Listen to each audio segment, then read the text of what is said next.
stripped the children and threw them into wells. Then they threw stones on top of them. They filled the church, the schools, and the barns with the old people and set fire to them. Oh! The Greco-Turkish War. The Greco-Turkish War. The First World War in the Middle East ended in 1918. That I was supposed to do for a while, a long time. But the end of one war was just the beginning of another. The Allied powers occupied parts of the Ottoman Empire, but cannot impose a peace because of Turkish resistance. In the post-war chaos, Greece will attempt to revive past glories. But the Greco-Turkish War will instead see the rise of modern Turkey and the end of Greater Greece. It's funny to me how the Ottoman Empire was so garbage in World War One, but like after World War One, they suddenly like turned from being garbage to actually like winning all their wars. Oh man. In October 1918, the Armistice of Mudros ended the fighting between the Allies and the Ottoman Empire. But lasting peace was still a long way off in Asia Minor. British, French, and Italian troops occupied much of the empire, including the imperial capital of Constantinople, the seat of the now powerless Sultan Mehmed VI government. As the Allied governments discussed a future peace treaty in Paris in 1919, their differences were clear for all to see. The French wanted to secure their financial interests and their new mandates in Syria and Lebanon. The Italians wanted to extend their influence into Asia. I knew the Syrian kid. I actually made a community post about him because he goes and he makes like these rage baits in my comment section. I met this Syrian kid. He's like rich, spoiled Syrian kid. Oh my gosh. And he I don't even know how to describe it. Like, this is a guy who was like a future, clearly brainwashed by something, and like dude was like so obsessed with like European colonialism, like especially like French colonialism, and like he would paint like the Arabs as these super good people, blah blah blah blah, super good guys, and like the European colonizers as these like super bad guys. Like if you dare like be like support Europe or something, I don't even know how to describe it. Like he would like hate you for that. Like his whole personality is when Syria got colonized by France, when Europe bad and Middle East Arab good. And like you would paint out like Europeans as these super. Like, I'm not saying that the Europeans didn't do like a whole bunch of bad. Obviously they did. They obviously did. But like, come on, bro. Like a lot of these other countries in the Middle East weren't pretty. Even now, they're still not pretty. Minor, and the British hoped to keep their First World War gains and secure the Eastern Mediterranean route to British India. The United States had no appetite for involvement in the region other than sending humanitarian aid, despite President Wilson's hopes. The Greek government, led by Prime Minister Eleftherios Venizelos, saw the defeat of the Ottomans as a historic chance to gain territory and achieve at least some version of a Greater Greece, the Megali Idea. In May 1919, at the invitation of the Allies, Greek troops landed at the city of Smyrna and occupied a zone in Western Asia Minor. In light of the terrible violence and ethnic cleansing between Greeks and Turks during the Balkan Wars and the First World War, the move was a controversial one, including for the British General Staff.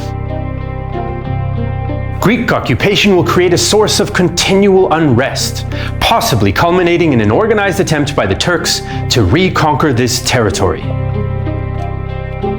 The very first day of the Greek army landings at Smyrna, Greek troops failed to establish full control, which led to violence that saw several hundred Turks killed. Whoa! In the months that followed, atrocities committed by occupying Greek troops caused local Turks to form irregular groups that attacked Greek soldiers and villagers. Whoa!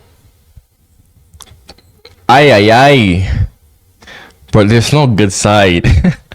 There's really no good side, because guess what? If the Turks I bet you if the Turks occupy Greece, they'd do the same thing.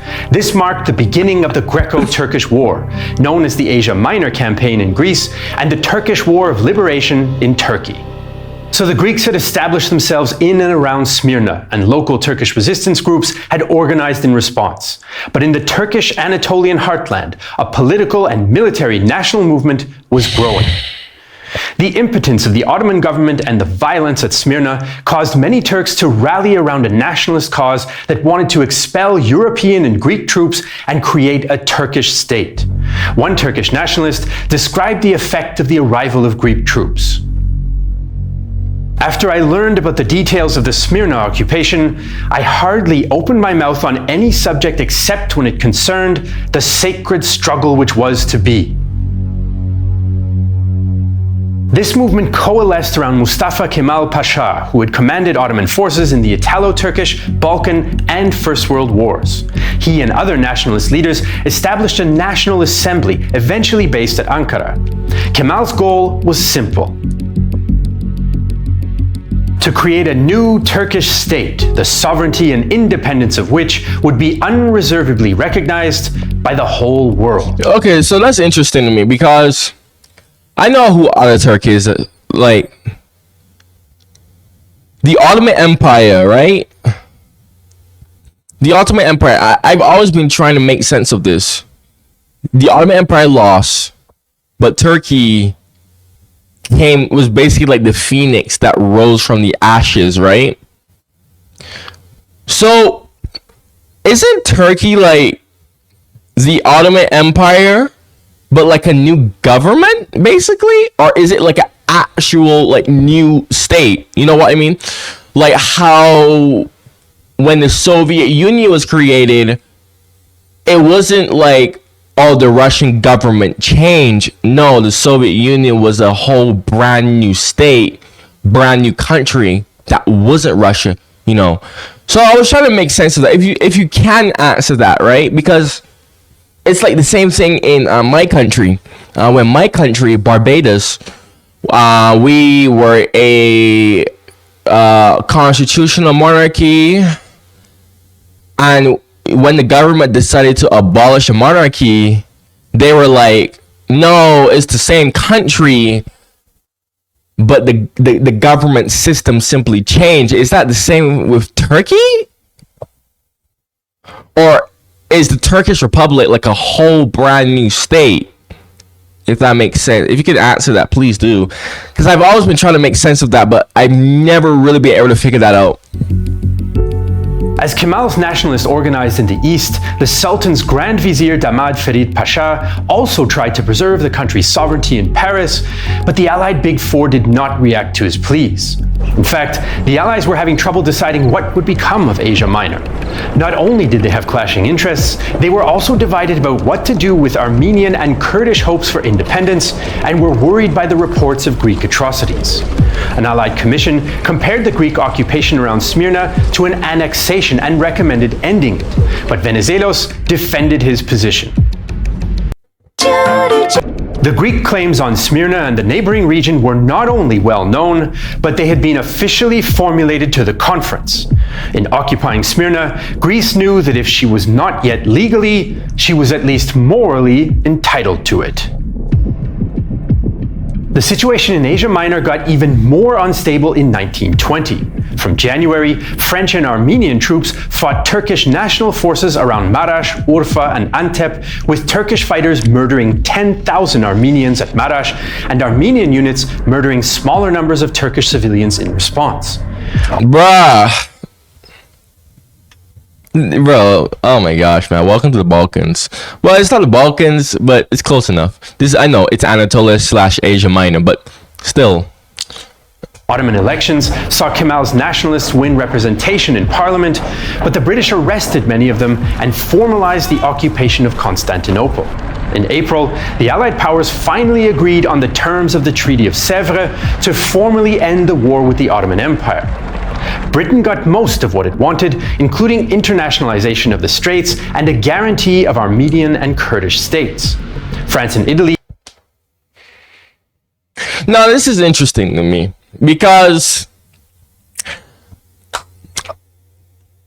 I don't know much details about these Kurdish states, Armenian states. I don't know. Maybe they were British puppet states, most likely. But I would argue that out of every single European colonizer, the British Empire was more good. It was more of a force for good compared. Listen to what I'm saying closely, okay? Listen to what I'm saying. Compared to the other European colonial empires, the British Empire was more of a force for good, meaning that they often kind of did like more good things out of sort of moral goodwill, sort of, compared to the other European powers. And I say that because, I mean, my personal opinion, I think the Kurds deserve their own state. I know I have a lot of Turkish people, especially ultra-nationalist Turkish people, but I think the Kurds deserve their own state. That's gonna anger a lot of Turkish people, but that's just my opinion. Armenia was in this region way before the Turks came. So, I mean, Armenia stay or expansion of Armenia, I mean, they were literally indigenous to that region. I see nothing wrong with that. I think it's just a morally right thing to do in these circumstances. I don't know if the British had ulterior motives of creating these states for their interests. Probably. Because again, when it comes to colonialism, most of the time it's not like, oh, I'm doing it out of moral will. No, I'm doing it because it's in my interest, you know what I'm saying? So were to gain spheres of influence in Anatolia, and more importantly, strong financial concessions. The Greeks were to gain the region of eastern Thrace, while Smyrna was to be administered by Greece but formally remain a part of Turkey. After 5 years, a referendum would decide on its final fate. Like the other peace treaties, the Ottomans would pay reparations and had to reduce their armed forces to 50,000 men and a handful of small boats. No air force was allowed. For Mustafa Kemal's nationalist movement, the treaty would be their worst nightmare if it was implemented. But in the summer of 1920, it was a political gift for their cause. More Turks rallied to Kemal, and the Allies did not have the military means or political will to impose the treaty by force. French Marshal Ferdinand Foch estimated they'd need 27 divisions to enforce it, and no one in Britain, France, or the US was ready to commit them. Athens insisted that the situation would calm down once the treaty had been signed, so the Allies gave permission to the Greeks to begin an offensive. On June 22nd, Greek units crossed out of their zone of occupation and advanced towards the Sea of Marmara, central Anatolia, and in eastern Thrace.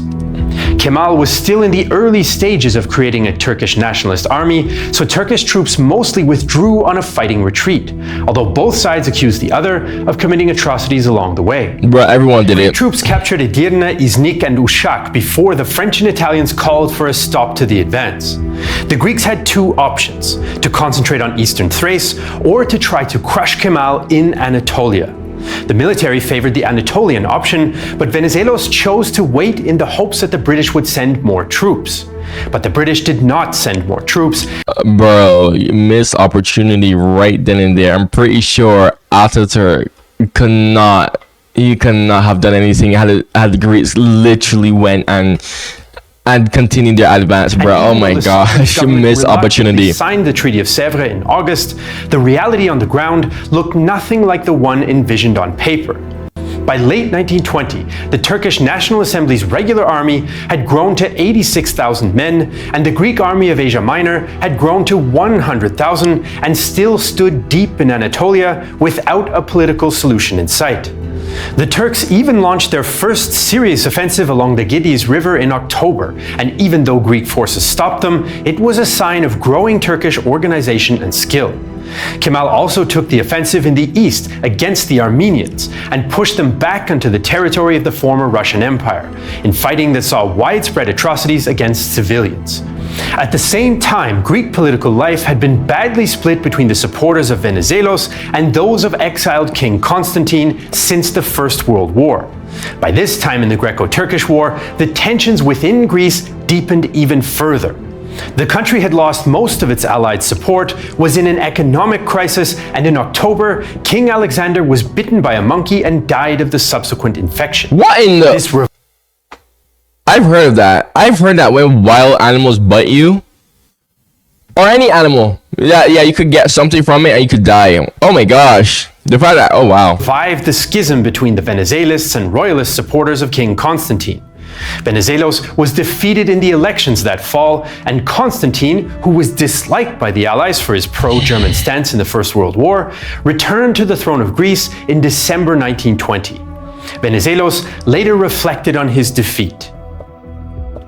My mistake was that when the death of Alexander occurred, I failed to postpone the elections in order to negotiate with Constantine and the powers for the accession to the throne of the constitutional heir. This was my great, and you might say, unforgivable error. Because this solution, if it had been achieved, would have restored national unity. So by the end of 1920, the Greek army was deep in Anatolia, and Turkish resistance was organizing around Kemal. The leaders of an unstable Greece, dependent on vanishing Allied support, were getting more desperate. The political situation continued to spiral for Greece and improve for the Turkish nationalists in early 1921. The Turkish assembly passed a new constitution, condemned the Sultan's government in Constantinople, and signed a treaty with Bolshevik Russia in March, which stabilized the eastern border and provided more weapons shipments as well. The London Conference was supposed to find a diplomatic solution, but failed, and the violence on the ground continued. Greek reinforcements arrived in Anatolia, Venizelos officers were replaced with royalists, and General Anastasios Papoulas took command of the Greek army of Asia Minor. Greek strength in Anatolia grew to over 100,000 men, and with the new recruits came reports of plunder and violence against the local population in areas under Greek control. In April 1921, the Greek Governor-General of Smyrna admitted to a spike in violence against Turkish civilians, but the International Red Cross report was far more direct. Elements of the Greek army of occupation have been employed in the extermination of the Muslim population. Instead of being disarmed or broken up, the bands have been assisted in their activities and have collaborated hand in hand with regular troops. At Papa John's, At the same time as Greeks were killing Turks in the west, in the Pontic region, Turkish bands led by Topal Osman killed 8,000 Greeks. One Greek resident called... gosh. How many atrocities... Oh my gosh, how many atrocities can you do? Oh my...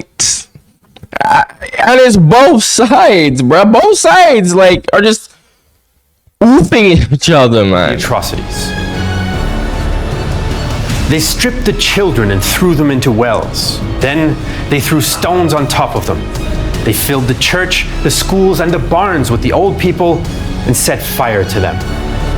Oh! Athens was desperate to an end. Oh! Oh my gosh! Ugh! No, I have a lot of ultra-nationalist Turkish people who like watch my stuff. Oh my! I bet you they're gonna like deny all of this. I bet you they will.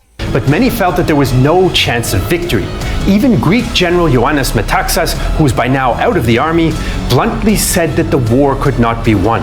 Still, Prime Minister Gounaris' government decided to break the deadlock and save the Treaty of Sèvres.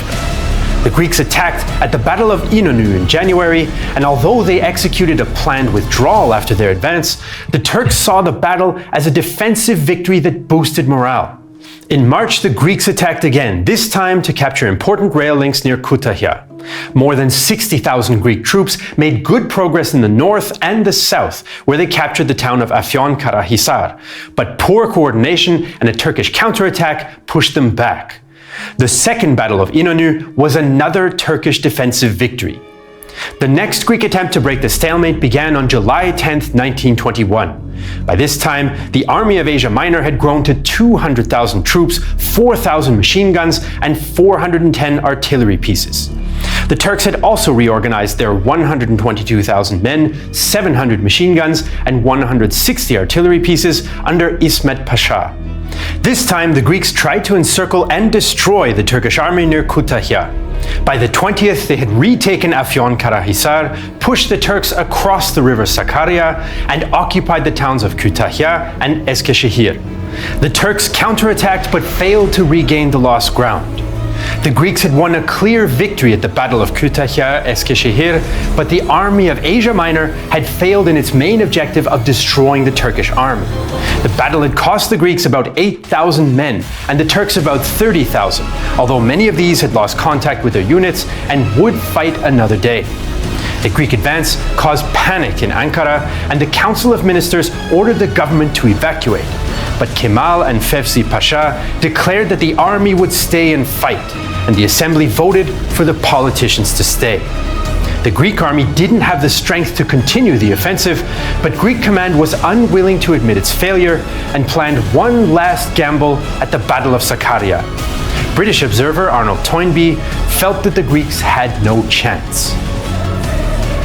It was a crazy enterprise, for every rational objective had disappeared. The annihilation of the enemy, 3 times already that stroke had missed its aim. The occupation of his temporary capital, as if the loss of Ankara would break a Turkish morale which had survived the loss of Constantinople, or would prevent the great national assembly. That's the thing, it's like, bro, what are you fighting for? That's why I'm like so quiet myself. I'm like, what in the world are the Greeks trying to do? Like, this is literally an endless war loop, whatever the heck you want to call it. There is no clear goal for victory because the Turkish have nothing to lose. Bro, that's the problem. The problem is the Turkish have nothing to lose. Plain and straight. From resuming its activities Oh elsewhere, my gosh. everything was against the invaders. The Greek plan was to distract Turkish forces near the river and then surround and destroy them. To achieve this goal, the Greeks had some 124,000 men, 684 machine guns, 2,085 light machine guns, and 296 artillery pieces. The defending Turks had around 100,000 soldiers, 826 machine guns, and 169 artillery pieces. Bad numbers if you're attacking. The battle on August 13th, and at first made good progress. Kemal was worried and convinced the National Assembly to temporarily give him near dictatorial powers to deal with the crisis. Kemal later stated that at this point he issued a dramatic order. I said there was no line of defense, but an area of defense, and that this area was the whole country. Not an inch of the country should be abandoned until it was drenched with the blood of the citizens. He used his new powers to send Russian weapons to the front and requisition enormous amounts of supplies from an already impoverished population. Turkish resistance stiffened as the Greeks made it to within 50 kilometers of Ankara, but they also outran their supplies. And on September 3rd, General Papulas ordered a retreat. At that moment, the Turkish cavalry hit the Greeks in the flank, accelerating the retreat and taking many prisoners. Turkish nationalist Halide Edip Edivar later recounted the scene. Through the information we obtained from the Greek prisoners, we learned that they'd lost 1/3 of their forces already, and that their modern transport was no good in the wilderness of the soft and dangerous marshes. A young prisoner told me with a grin, "They tell us that Angora is behind every mountain we attack, but 16 days have passed and no Angora. They tell us that if we fall into the hands of the Turks, we'll be killed, and they drive us on with machine guns." Well, they ain't wrong about that, probably. Harassed the Greeks as they pulled back, and the Greek army's policy of scorched earth left a trail of destruction and burning Turkish villages in their wake. The offensive spirit of the Greek army was broken, as historian Michael Llewellyn Smith explained. The Greek army had shot its bolt. The retreat from the Sakarya marked the end of the Greek hopes of imposing a settlement on Turkey by force of arms, and the beginning of a new period in which the government recognized that a face-saving settlement must come through the diplomacy of the powers. The month-long Battle of Sakarya ended in a victory for the Turkish nationalist army by attrition. 3,700 Turkish troops were killed and 18,000 wounded, while the Greeks lost 4,000 killed and 19,000 wounded. In the fall of 1921, Greece suffered another diplomatic defeat when France signed the Treaty of Ankara with the Turkish National Assembly, ending what is sometimes referred to as the Franco-Turkish War. This helped legitimize Kemal's rival government and delegitimize the Treaty of Sèvres. French troops withdrew from Cilicia, leaving behind valuable weapons for the Turks and freeing up Kemal's southern front. The French withdrawal also led to a mass exodus of Christians from the region, including more than 100,000 Armenian refugees who had returned under French protection after fleeing the Armenian genocide of 1915 to 1918. Oh no, all my ultra-nationalist Turkish viewers are gonna get mad because he talked about that. The Greek offensive of 1921 had failed and Allied support for Greece was evaporating, and the Turkish nationalists and their army were growing stronger. Kemal was now ready to go over to the offensive once and for all. The winter of 1921-22 confirmed the swing in momentum in the war. The Turks grew stronger and more organized, and they signed another treaty with Bolshevik Russia to secure the eastern frontiers and even more weapons, and also continued to reform the army. Turkish commanders like Refet Pasha improved logistics and added assault battalions of troops partially trained based on German stormtrooper tactics, which Ottoman officers had learned in the First World War. Oh wow! At the same time, Turkish resources were stretched and they feared they could not sustain a lengthy war. Meanwhile, the Greek situation continued to get worse. The economy was in crisis, Allied support for Greece was limited. Just like the Greek economy today. To a few British cabinet ministers, and Greek leadership no longer had the political will or military means to hold the territory it had won with its hard-pressed army. Army logistics were catastrophic, as supply lines stretched 300 kilometers from Smyrna into the interior. In May 1922, General Papoulas resigned and was replaced by Lieutenant General Georgios Hatsanestes, who did little to change the dangerous position of the Greek formations in the exposed Afyon-Karahisar salient.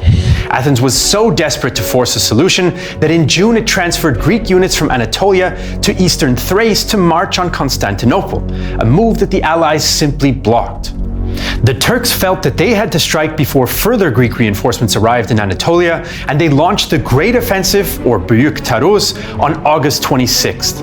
Their army now had 200,000 men, 2,900 machine guns, and 323 artillery pieces, as opposed to 218,000 Greeks with 4,400 machine guns and 418 artillery. The major Turkish advantage was cavalry, 5,300 horse to just 1,300 Greek sabers. The Turkish plan, designed by Kemal and İsmet Pasha, was for First Army to move behind the Afyon salient from the south, while Second Army supported the effort from the north. The cavalry would surround and destroy the Greeks, just as they had tried to do to the Turks in previous battles. Turkish artillery smashed the Greek lines, followed by an infantry assault hoping to imitate stormtroop tactical success. But the Greeks managed to prevent a Turkish breakthrough at first. The next day, though, Turkish troops captured the high ground at Erikmen, which made the whole Greek defense vulnerable to encirclement. General Hatsanestes' headquarters was 300 kilometers away in Smyrna, so he was not able to react to the threat in time to prevent disaster. Oh wow! Several days, wow! It simply disintegrated in the confusion. Wow! As the Turks tried to close the ring around them. On September 1st, Kemal ordered a full-on pursuit of the routed Greeks. Damn. Now that is just talk about disintegration, bro. Wow. The aggressive and arrogant army of the enemy has been defeated. Armies, the Mediterranean is your immediate objective. Forward. As the remnants of the army of Asia Minor fled west in disarray, Turkish units harassed and surrounded them piece by piece, taking thousands of prisoners. Surviving Greek units applied a scorched earth tactic, and tens of thousands of stragglers pillaged villages along the way, leaving a trail of death and destruction. Athens dismissed Hatzanestes, but it made little difference. The Greek navy evacuated its remaining forces, and on September 9, 1922, Turkish nationalist troops entered Smyrna. Greek and Armenian civilians were terrified that the Turks might commit atrocities, but Greek authorities urged them to stay. Regional Governor Aristides Stergiadis told civilians to stay put while telling the government officials to leave, since he feared that refugees might spark a revolution back in Greece. Bruh, so you're literally like, you're literally leaving them to basically die. You're literally feeding them to,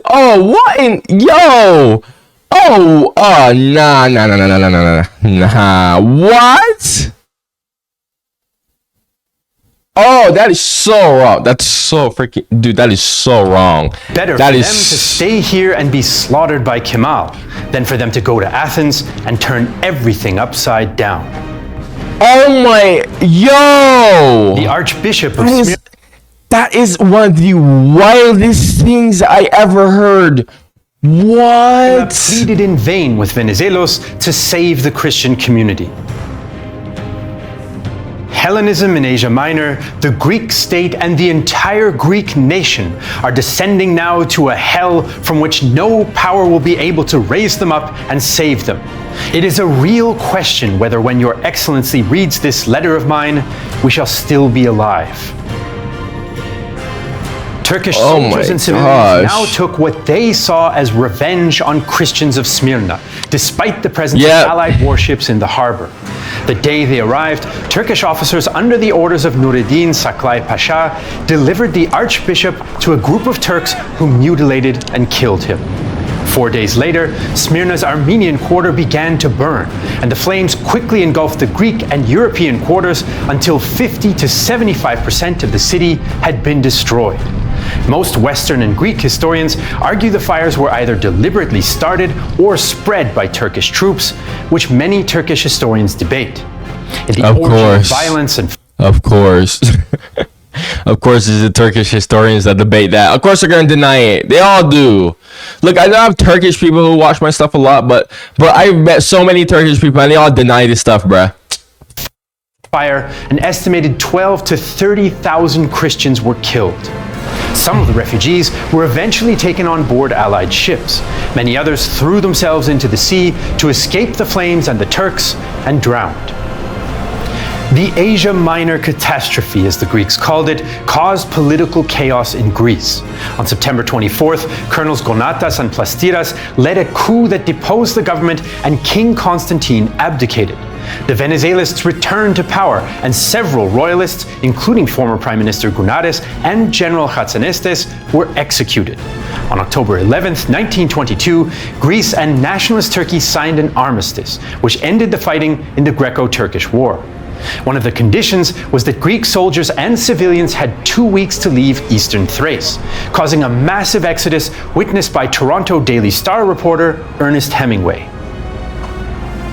20 miles of carts drawn by cows, bullocks, and muddy-flanked water buffalo, with exhausted, staggering men, women, and children, blankets over their heads, walking blindingly along in the rain beside their worldly goods.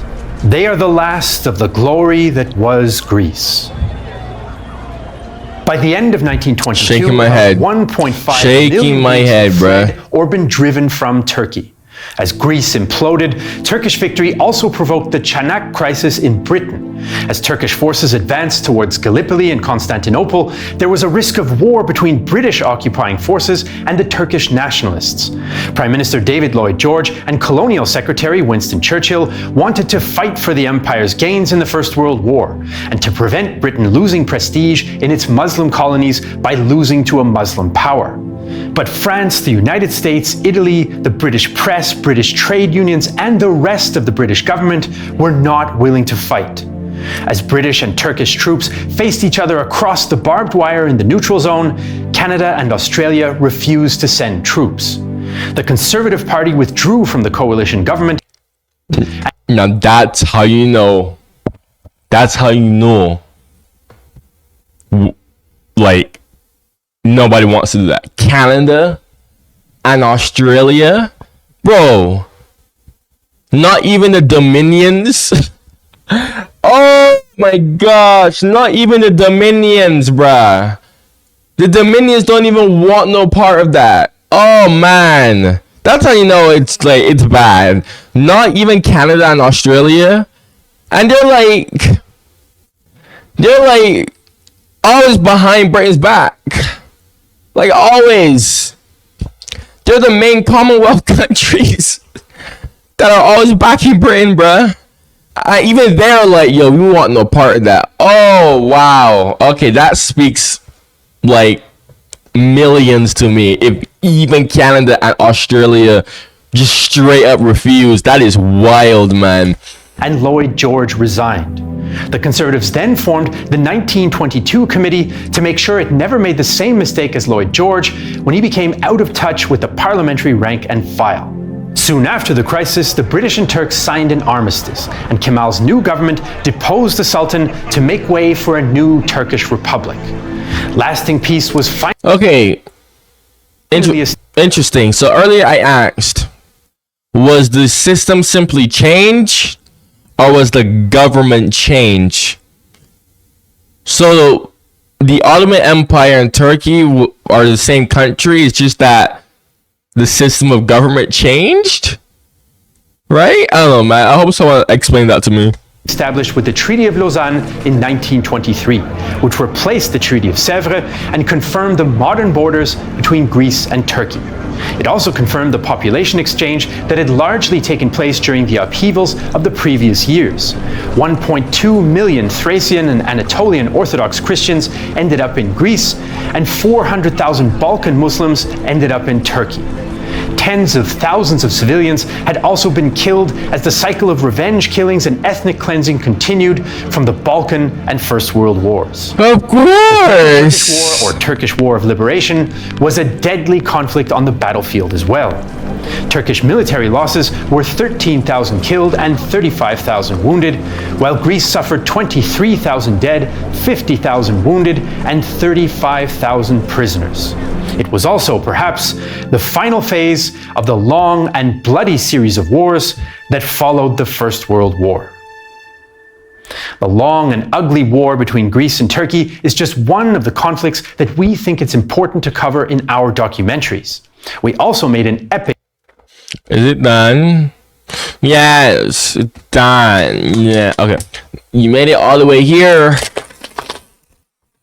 Make sure you subscribe if you made it all the way to the end. Go check out my other reactions on my channel. I have loads and loads and loads and loads and loads of other reactions. If you have anything you want to suggest for me, go comment down below. I'm really looking forward to seeing all the Turkish nationalists in my comments. Thank you for watching, and goodbye.